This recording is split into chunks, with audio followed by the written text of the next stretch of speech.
In 1901, a pharmacist named Charles R. Walgreens Sr. purchased the Chicago drugstore at which he worked. He built up the business. 8 years later, he opened a second drugstore. 7 years after that, he owned and operated 9 drugstores. The rest, as they say, is history. His handful of small neighborhood drugstores grew into what we now know as the Walgreens Corporation, the second largest pharmacy chain in America. For a while, Walgreens lived by the slogan, "At the corner of happy and healthy." It portrayed the pharmacy as your friendly neighborhood corner store that put its customers' health and happiness above all else. In 2017, the company went through a rebranding, as corporations often do, and the pharmacy changed its slogan to Walgreens, trusted since 1901. When the new tagline was unveiled, Walgreens put out a statement saying in part, quote, "It was clear from our research that 3 strong characteristics define our relationship with our customers, rooted firmly in our history since 1901, care, trust, and accessibility. Since the beginning of our company, we have dedicated ourselves to serving the people of our communities, supporting them through their ups and downs, wherever they need us. Straightforward, authentic, warm, and reliable. We're here to help everyone, every day." Key words to note there: care, trust, accessibility, help everyone, every day. Earlier this month, Walgreens announced that it will not dispense abortion pills in 20 states, including 4 where abortion remains legal. In January, the FDA said retail pharmacies could become certified to distribute mifepristone, the first pill in a 2-step medication abortion regimen. But not long after that, a group of 20 Republican attorneys general sent a menacing letter to the major pharmacy chains, including Walgreens, threatening legal action if the drugstores begin to distribute mifepristone in their states. And just like that, Walgreens and its morals collapsed quicker than my healthy eating habits. Walgreens claims to have based its decision on legal criteria, saying, quote, "We have said from the beginning we will dispense this medication wherever we legally can once we are certified by the FDA, but at the same time, we have to follow the law." This makes no sense. It doesn't explain why Walgreens is refusing to distribute the pill in states like Kansas, Iowa, Montana, and Alaska, where abortion is legal.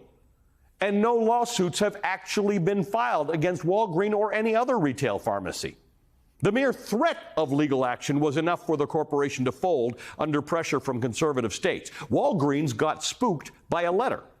And that apparently counts for more than the health and freedom of women and anyone who may ever need an abortion. If it's money and business Walgreens is worried about losing, its strategy has actually backfired for the moment.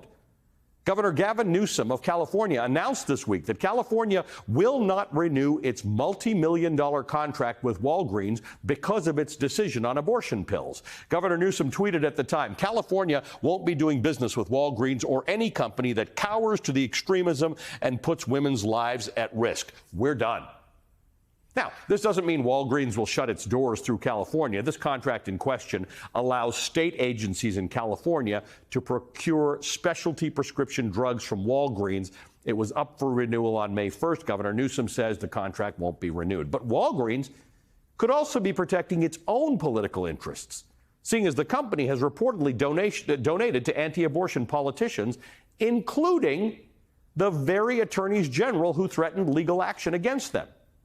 According to Popular Information, an independent newsletter dedicated to accountability journalism, quote, "All 20 signatories of the letter to Walgreens are members of the Republican Attorney General's Association. In June of 2022, RAGA sent a fundraising solicitation pledging that future donations would be used to further undermine abortion rights across the country." A few months later, on October 4th, 2022, Walgreens donated $25,000 to RAGA, according to IRS records reviewed by Popular Information. NBC News has not independently verified this reporting. Walgreens, which, by the way, for those of you in New York, also owns Duane Reade, has a decision to make. Face the threat of costly lawsuits and potential pharmacy licensing trouble in red states, or contract cancellations and consumer boycotts in blue states. Because consumers have a decision to make as well.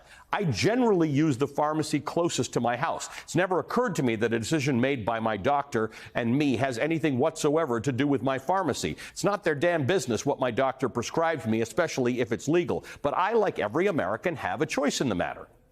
Other pharmacy chains like CVS and Rite Aid face the same legal and moral choice, but have so far stayed mostly quiet on the issue. Choosing to restrict this safe, effective, and popular form of health care could be the deciding factor between turning left into CVS or hooking a right into Walgreens. It's not the best position for Walgreens to be in, but if you consider care, trust, and accessibility to be a top priority, and if helping everyone everywhere is the company's DNA, then this shouldn't be a tough decision.